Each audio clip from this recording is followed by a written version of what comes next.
तो बहरहाल यहाँ पे जो रोल होता है एडमिनिस्ट्रेशन का, क्योंकि एग्रीकल्चर डिपार्टमेंट के साथ भी कोऑर्डिनेट करना होता है, बराह रास्त रोल तो नहीं होता, लेकिन जैसे मैंने आपको कहा हर चीज़ में आपको सिविल एडमिनिस्ट्रेशन को जो है वो डाल दिया जाता है। तो एग्रीकल्चर एक्सटेंशन वर्कर्स जो होते हैं, कभी कभार उनकी भी इंस्पेक्शन करने को हमें कहा जाता था, या उनके मुख्तलिफ जो मसाइल हैं वो भी हमारे पास ले आते थे फार्मर्स या और लोग। अच्छा, फिर फसलें जो होती हैं उनकी जो आड़त होती है, आड़ती का जो पूरा मिडल मैन का इंस्टीट्यूशन था, अब तो उसको वो जद में है, लेकिन वो बड़ा अहम इंस्टीट्यूशन है। वो बड़े बड़े खड़पैंच किस्म के लोग होते हैं लोकल रूरल इकोनॉमी में, क्योंकि वो जैसे कहते हैं होल सेल का काम जो है वो आगे डिस्ट्रीब्यूट करते हैं, अपना कट रखते हैं, सब सप्लाई चेन उनकी उनसे बनती है, और उनकी फिर बड़ी वैल्यू होती है फॉर पॉलिटिशियंस। और वो जो शैडो इकोनॉमी, शैडो स्टेट की मैंने बात की थी कि एक रियासत के पैरेलल एक रियासत होती है, उसमें आड़ती का भी बड़ा रोल होता है। इसलिए आड़ती हमेशा वहाँ पे बड़े जैसे कहते हैं ठीक ठाक तगड़े किस्म के लोग होते हैं। सारे रूरल पंजाब में आप देख लें तो इस इंस्टीट्यूशन के साथ काम भी करने को, समझने को बहुत मौका मिला। मंडियाँ कैसे ऑपरेट होती हैं, किस तरह से वह प्राइस सेटिंग होती है, क्या मैनिपुलेशन होती है या नहीं होती है, छोटे किसान को फ़ायदा होता है कि नहीं होता, ये सारी चीज़ें मतलब एक माइक्रो लेवल के ऊपर आपको एक जैसे कहते हैं एक जहान, पूरा एक दबिस्तान खुल जाता है, और अब उसको समझने में ही आप मुकर्रक हो जाते हैं कि अच्छा किस सिरे से पकड़ूं और किसको समझूं और क्या ना करूं। जिक्र मैंने आपको पहले MPA शौकत हयात ठट्ठा का किया, तो वो इंतकाल हो चुका है उनका। उनके फिर बेटे जो हैं वो MPA मुंतखब हुए थे इसी हलके से, और इत्तेफाक की बात है कि बड़ी देर सालों के बाद सोशल मीडिया पे मेरी उनसे मुलाकात हुई, मैंने उनको बताया, और फिर हम मिले भी लाहौर में जब मैं विज़िट कर रहा था। तो एक और हमारे होते थे MPA वहाँ पे, इंजीनियर ज़फ़र इकबाल, तो वो भी ताल्लुक़ उनका पाकिस्तान मुस्लिम लीग नवाज़ के साथ ही था। उनकी और MNA जो थे चीमा साहब, उनकी नहीं बनती थी, वो एक दूसरे को कैंसिल कराने के चक्कर में रहते थे, और मैंने आपको पहले ही बताया था कि उसके दरमियान मैं फंस जाता था, क्योंकि वो एक कहते थे कि आपने एक की किसी की ट्रांसफ़र कर दो, दूसरा कहता था इसकी बिल्कुल ट्रांसफ़र नहीं करनी, और नतीजा ये होता था कि वो ऐसी उनकी कशमकश होती थी। और फिर ज़ाहिर बात है मुझे अक्सर औकात उन दोनों को ही I had to say no to both of them, लेकिन ईगोज़ से ज़्यादा मसला आप इनके अपने जो इंटरेस्ट होते थे, या जो हल्के के लोगों को इन्होंने खुश करना होता था अपने अपने। अच्छा, फिर इन सब इंसानों का एक वतीरा ही होता है कि इन सब का एक जैसे कहते हैं एजेंट या खड़पेंच साथ होता है, जो मुझों को ताव देता देता उनके साथ पीछे पीछे आता है। फिर उनकी एब्सेंस में वो आके ना, वो आपको आके मिलता है, कहता है जी मैं आया हूँ, वो फलाने उन्होंने ये पैगाम दिया है, उन्होंने कहा फलाना पटवारी बड़ा तंग कर रहा है, उसको ज़रा टाइट करें, फलाना ये कर रहा है। तो वो मतलब ये भी शैडो स्टेट का ये वाले भी हिस्सा होते हैं, अगरचे इनकी कोई अब अपॉइंटेड तो नहीं होती, लेकिन पब्लिक एडमिनिस्ट्रेशन के बहुत सारे फैसलों पर असरअंदाज होने की कोशिश करते हैं। अब वो और बात है कि असिस्टेंट कमिश्नर्स कितना करें या ना करें, ये और मामला है। इसमें मुझे ये भी याद आया, क्या आपको मज़ीद बताता चलूँ, हामिद नासिर ठट्ठा जो है कि उससे पहले, बिल्कुल मेरे आने से पहले, वो डिप्टी वज़ीर आज़म के तकरीबन उन पर सीनियर मिनिस्टर थे। वो बेनज़ीर भुट्टो शहीद की जो सेकंड गवर्नमेंट थी, और बड़ा उनका जिसे कहते हैं उस ज़माने में बड़ा उनका सिक्का चलता था, और अभी भी उस रीजन में अब तो गालिबन वो काफ़ी मुअम्मर हो गया, अब उनके बेटे ही ज़्यादा एक्टिव है। लेकिन उनकी अच्छी बात यह कि he was very respectful, although वो ही न्यू कि I was under a different government, और मुझे एक दो बार कहा भी हाँ मुझे पता तुम्हारी तो मजबूरी होगी, क्योंकि तुमने तो अपने बॉसेस के साथ काम करना है, और तुम्हारे बॉसेस तो इस वक्त ये है, लेकिन वो फेयरनेस के साथ करो। एक दो बार मेरी मुलाकात भी हुई उनसे, बड़े अच्छी वो रही। हामिद नासिर ठट्ठा साहब का भी मैंने देखा कि बाकी सारे वो ज़रा ज़्यादा इंट्रेंच थे, तो उनका भी जो है बड़ा होल्ड था उस पूरी रूरल सोसाइटी के ऊपर, rural semi urban peri urban society के ऊपर, और right to the block level जहाँ पे वोट जिसका जमा होते हैं। अब ये वोट्स किस तरह गार्नर होते हैं, अभी बड़ी इंटरेस्टिंग बात है। कुछ तो जैसे मैंने आपको कहा वो खड़पेंच टाइप लोग जाके गार्नर करते हैं, लोगों के काम कराते हैं। अच्छा, फिर फैमिलीज़ या कुंबे जो होते हैं, उनका जो हेड होता है उसको भी आप फेवर करते हैं, यानी उनका कोई किसी की भर्ती करवानी है, या किसी को कोई डेवलपमेंट फंड देना है, या ठेका दिलवाना है, तो फिर वो पूरे का पूरा ख़ानदान वो कहते हैं जी वी कार दे नाल, वी कार का मतलब है 50 वोट 100 वोट, तो वो ब्लॉक्स में वोटिंग करते हैं। फिर कास्ट बरादरी तो चलती है कि वो गुज्जर है या सैयद है या अराई है या राजपूत है या जट है या फलाना है, वो फिर कास्ट वाला नेटवर्क भी चलता है, तो आपको उनको कास्ट को भी अपने पास लेके आना होता है। तो अब वो जो वज़ीराबाद में जो पीपल्स पार्टी वाले थे, शाहनवाज चीमा उनका नाम था, बड़े अच्छे, वो भी वैसे he was a very nice man, आया करते थे और उनका मिजाज बाकियों से बिल्कुल फ़र्क था। ये जो खैर वो अनइलेक्टेड भी थे, ज़ाहिर बात है इक़्तिदार में नहीं थे, लेकिन बाकी तो ज़रा थोड़ी सी वो दिखाते थे अपनी चौधराहट। तो शाहनवाज चीमा का बड़ा अवामी अंदाज़ था, जैसे जियालों का होता है, वो भुट्टो साहब के ज़माने से एक अवामी अंदाज में सियासत करते थे, was always dress very simply. तो वो भी चीमा थे। तो फिर चीमा वो, और जो एमएनए थे कर्नल गुलाम सरवर चीमा, वो भी चीमा थे। तो जाहिर बात है फिर चीमा वोट्स जो है वो भी डिवाइड होते थे, चूँकि मुस्लिम लीग नून का वोट आता है, तो बिरादरी का, ब्लॉक का वोट, और उसके ऊपर फिर पार्टी वोट होता है। अब पार्टी वोट वेरी करता है, कभी एक वो जिसे कहते हैं ना वेव चलती है। तो उस ज़माने में 97 के इलेक्शन में मैंने आपको बताया था कि PMLN की एक वेव सो कॉल्ड चल गई थी, हवा जैसे कहते हैं हवा चल पड़ी है। तो 15-20% वोट वो एडिशनल कैंडिडेट को वहाँ से मिल जाता है। यानी कि वो सारे चीमा वोट भी ले लें, छठा वोट भी ले लें या गुज्जर वोट भी ले लें, तो ऊपर जो पार्टी का वोट है वो एज दे देता है। इसी तरह कर्नल गुलाम सरवर चीमा को या दीगर जो MNAs MPs वहाँ से इलेक्ट हुए थे, उनको PMLN का वो एज मिल गया था वोट का। लोग आके बताते थे, जिक्र करते थे, और वो पता लगता था किस तरह से लोकल इलेक्टोरल पॉलिटिक्स डिवाइड होती है या ऑपरेट होती है। फिर उसके अलावा जो अहम इसमें रोल होता है वो होता है लोकल स्टेट, जैसे हम कहते हैं ना। यानी कि देखिए, मैं भी लोकल स्टेट ही हूँ, लेकिन तहसील के या ज़िले के लेवल पर हूँ, मगर एक सब डिस्ट्रिक्ट या सब तहसील लेवल जो लोकल स्टेट होती है, जिसमें कौन होते हैं सबसे ज़्यादा अहम? School teacher. स्कूल टीचर्स की transfer posting, oh god, that was always a headache, क्योंकि वो कोई ना कहीं अलाइन होते हैं एक MNA के साथ, एक MPA के साथ, क्योंकि वो उनके पोलिंग एजेंट्स भी होते हैं, वो उनके लिए वोट भी गार्नर करते हैं। अगरचे कह दूँ उनकी ड्यूटी होती है, लेकिन जब इलेक्शन का टाइम होता है तो टीचर साहिबान हैं वो भी लगे होते हैं। फिर लोकल LHVs हो गए हेल्थ सेक्टर में, यूनियन काउंसिल के सेक्रेटरीज हो गए, तो वो एक दूसरे की वो शिकायतें भी करते थे कैंडिडेट्स। वो कहते जी वो यूनियन काउंसिल का सेक्रेटरी उसकी कैंपेन कर रहा है या उसके साथ मिला हुआ है, उधर रलिया होया है, नत्थी होया है। अच्छा, ये सारी लोकल स्टेट पूरी की पूरी मशीनरी जो अंग्रेज़ बहादुर का उससे पहले मुग़लिया सल्तनत ने जो लोकल स्टेट बना दी है, वो अब ये इलेक्टोरल पॉलिटिक्स या मॉडर्न डेमोक्रेसी के साथ मर्ज हो गई है। यानी कि उसमें रियासती मशीनरी का बड़ा गालिब रोल होता है। भुट्टो का एक इलेक्शन था 1970s का, जिसमें इसको बाईपास कर दिया गया था, या अभी ये 2024 का लोग कहते हैं। मैं तो नहीं था पाकिस्तान में, इसलिए मुझे उसके बारे में जानकारी नहीं है इतनी, लेकिन वो कहते हैं कि यहाँ भी ये रवायती फैक्टर्स जो ज़ात बरादरी, ये वो एक PTI की लहर की वेव की वजह से ओवरटर्न हो गई थी। लेकिन बिलअमूम ये वाक़या ऐसे ही है कि रियासती मशीनरी जो है उसका एक बड़ा अहम रोल होता है, और वो फिर इंटरसेक्ट करते हैं और वो मैटर करते हैं कि रियासती मशीनरी का झुकाव किसके साथ है। जिस पार्टी या कैंडिडेट के साथ होते हैं उसको एज वैसे मिल जाता है। फिर फंड्स की एक अवेलेबिलिटी भी होती है, तहसील, ज़िला council, MNA MPA, provincial departments के स्कीमें, फिर फेडरल लेवल की स्कीमें। इसलिए इलेक्शन के जो ईयर होता है 6-8 महीने पहले धड़ाधड़ खुदाई शुरू हो जाती है जी, है रोड बन रहे हैं, नाली बन रही है, पुल वो कंप्लीट हो के ना हो।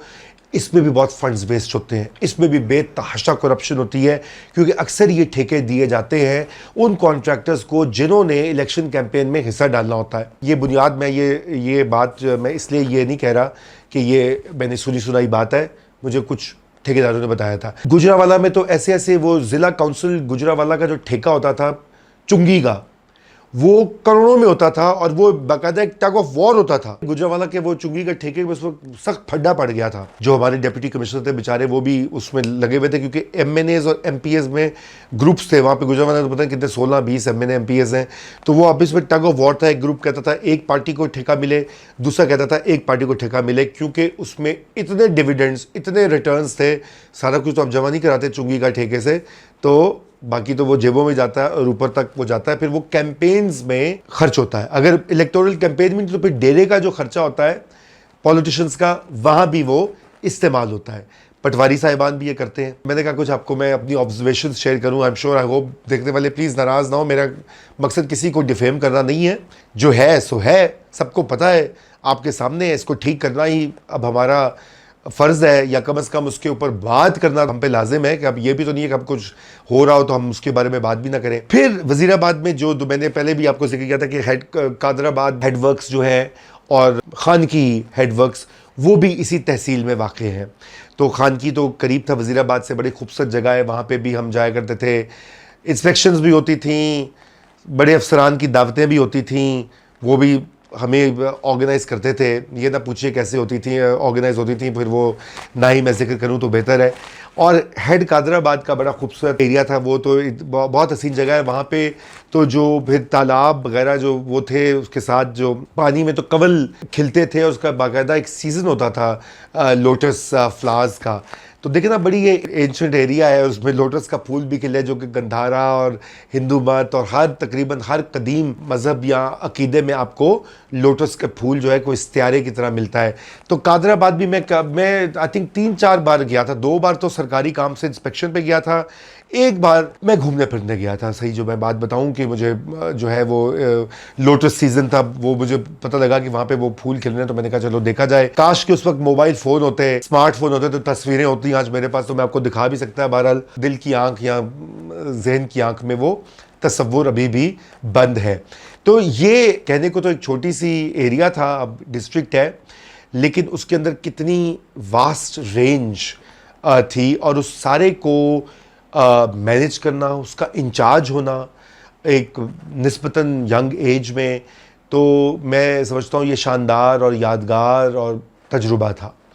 और कितना मैंने अच्छा किया मुझे नहीं पता, खैर मुझे रिव्यूज़ तो बड़े अच्छे मिले थे, बहुत से लोग याद भी करते हैं वो एक आप निशानदेही समझते। कुछ लोग नाराज़ भी होंगे, लेकिन उनके काम नहीं मैंने किए होंगे या मैंने उनको इनकार कर दिया होगा, लेकिन बिलअमूम मेरा बहुत अच्छा रिलेशनशिप रहा with all segments of society. फिर हुआ यह था कि 1998 में गालिबन वहाँ पर सैलाब आ गया। जैसे कि फ़्लड सीज़न अभी भी ये फ़्लड्स आए हुए हैं, 2010 में भी आए थे, बड़े खौफनाक किस्म के वहाँ पे फ़्लड्स आए। अब हमारे थे वज़ीर आला शहबाज शरीफ साहब, आपको पता है, और फिर वो हमें कहा गया कि सैलाब की रिलीफ़ के कैंप्स बनाए जाएं। तो फिर वो हमने कैंप्स तैयार किए, राशन के पैकेट बनाए और बंद को बांधा। जो लोग मकान, चूँकि मैंने आपको जिक्र किया था कि नाला पुलखू भी वहीं बहता है, चनाब का दरिया उसके किनारे भी बस्तियाँ हैं, तो बहुत से लोग मुतासिर होते हैं। वज़ीराबाद टाउन के लोग सैलाब से अक्सर जो है वो डिस्प्लेस हो जाते हैं, तो उनके लिए फिर टेंट्स का वो अरेंज किया। थैंक गॉड कि वो थोड़े से पैसे बचे हुए थे फ्लड रिलीफ के गवर्नमेंट से, पंजाब गवर्नमेंट से, तो आते आते टाइम लग रहा था, लेकिन वो फिर उनको जल्दी से बरूए कार लाते हुए फ्लड्स की तैयारियाँ की, इंतज़ामात किए, और वो भी एक फ्लड मैनेजमेंट या डिज़ास्टर मैनेजमेंट जो है उसका भी तजुर्बा हुआ। फिर मुझे वहीं पर सिविल डिफेंस की अहमियत और अफादियत का भी अंदाज़ा हुआ कि वो अर्ली वार्निंग सिस्टम जिसे कहा जाता है अब माहौलियाती तब्दीली के ज़माने में, कि आपको लोगों को वार्न करना होता है वक्त पे कि अपने घर छोड़ दें, आप कहीं बह ना जाएं, आपको नुकसान ना हो जाए आपकी जान को, कि सैलाब आ रहा है या खुदा न खास्ता कोई तूफ़ान आ रहा है या आ सकता है, और फिर उनके लिए मुतबादिल अरेंजमेंट्स करने होते हैं। तो ये मेरा पहला प्रैक्टिकल तजुर्बा था डिज़ास्टर मैनेजमेंट का। ये मानसून का सीज़न था और बहुत शदीद फ्लड्स आए, मैं वहीं पे था उस वक्त, और ये इंतज़ामात किए सारे मैं आपको बता रहा था। तो फिर ये हुआ कि वो वज़ीर आला भी निकले हुए थे दौरों के ऊपर, मुख्तलिफ जगहों पे वो जाके देख रहे थे। उनको बताया कि वज़ीराबाद में भी सैलाब से लोग मुतासर हुए हैं और एडमिनिस्ट्रेशन की क्या वहाँ पे है इंतज़ामात। तो उनको, जैसे मैंने कहा था कि बड़े डाढ़े किस्म के वो चीफ़ मिनिस्टर थे, और अब वो प्राइम मिनिस्टर हैं, तो वो भी पहुँच गए, उनकी इंस्पेक्शन का ऐलान हो गया। अब वो हमारे जो अफसरान थे, डिप्टी कमिश्नर, दीगर सेक्रेटरीज, उनको तो आपको तो थरथल्ली मच जाती है कि क्योंकि उस ज़माने में वज़ीर आला को कोई चीज़ पसंद नहीं आती तो वो खड़े खड़े मुअत्तल कर देते थे कमिश्नर को या डिप्टी कमिश्नर को या असिस्टेंट कमिश्नर को या एसपी को या डीआईजी को, हथकड़ियाँ भी लगवा देते थे बाज़ केसेस में। बल्कि लाहौर में जब पानी खड़ा होता था तो बड़े मशहूर वो उसके ऊपर उनके लोग मीम्स भी बनाते थे कि वो बूट पहन के खुद पानी में जाते थे शहबाज शरीफ साहब। तो बहरहाल वो आए और वहाँ पर उन्होंने विज़िट किया, मैंने कंडक्ट किया वो विज़िट। फिर उसके बाद एक हमने वहाँ पे टेंट वेंट लगाया था, वहाँ पे प्रेजेंटेशन का बंदोबस्त किया कि मुझे उन्होंने कहा, कमिश्नर और डिप्टी कमिश्नर उन्होंने मेरे पे डाल दिया, उन्होंने कहा भी आप प्रेजेंट करें चूँकि आप इस तहसील में हैं। मैंने कर दिया प्रेजेंट। मैंने उनको पूरा डिटेल बताया कि फ़्लड रिलीफ प्लान क्या था हमारा, जो बना हुआ है उसको हमने किस हद तक इम्प्लीमेंट किया है, कितने वसाइल थे, कितने नहीं हैं, आइंदा मुस्तकबिल में कैसे मनसूबा साजी की जा सकती है, और कितने कॉन्क्रीट लोग हमने टारगेट्स अचीव किए हैं, कितने फैमिलीज़ को रेस्क्यू किया है, कितने लोगों को खाना पहुंचाया है, कितनों को मुतबादिल अकोमोडेशन दी है, कुछ स्कूल भी उस वक्त बंद थे वहाँ पर भी लोगों को टेम्पररीली ठहराया, और फिर बाकी महकमों से बात करके रिकन्स्ट्रक्शन के लिए भी एफर्ट स्टार्ट कर दी, हालांकि अभी बारिशें जारी थी। तो वज़ीर आला जो थे वो उन्होंने मुझे एक दो बार टोका और अपनी तरफ से कोशिश की कि मुझे सख्त सवाल पूछें और मुझे ज़रा थोड़ा सा वो जैसे कहते हैं डराएं कि मैं उनको उनकी बातों से घबरा जाऊं। लेकिन अब ये थोड़ा बहुत तो हमेशा से एक हुनर था पब्लिक स्पीकिंग का, और मैंने कहा क्या कर लेंगे, ज़्यादा ज़्यादा सस्पेंड कर देंगे। बहरहाल मैंने उनको जवाब दिए सारे, और मैंने उनको ये भी बताया जहाँ जहाँ उन्होंने कहा भाई ये क्यों नहीं किया आपने, मैंने कहा उसके लिए वसाइल नहीं होते, उसका कैसे आते हैं, उन्होंने कहा ये तो पूरा आपका प्रोसेस है, वो यहाँ से वहाँ आते हैं। तो उन्होंने सुनी बात और उन्होंने फिर एंड में खिलाफ तवक्को मेरी उन्होंने बहुत शाबाश भी दी और मेरे काम को पसंद भी किया। उन्होंने कमिश्नर और डिप्टी कमिश्नर और सेक्रेटरी जो थे उनके सीएम के उस ज़माने में आई थिंक जावेद महमूद साहब थे, उनको भी कहा, और उन्होंने मुझे बताया सेक्रेटरी टू सीएम ने कि भाई आपकी बड़ी उन्होंने तारीफ़ की है।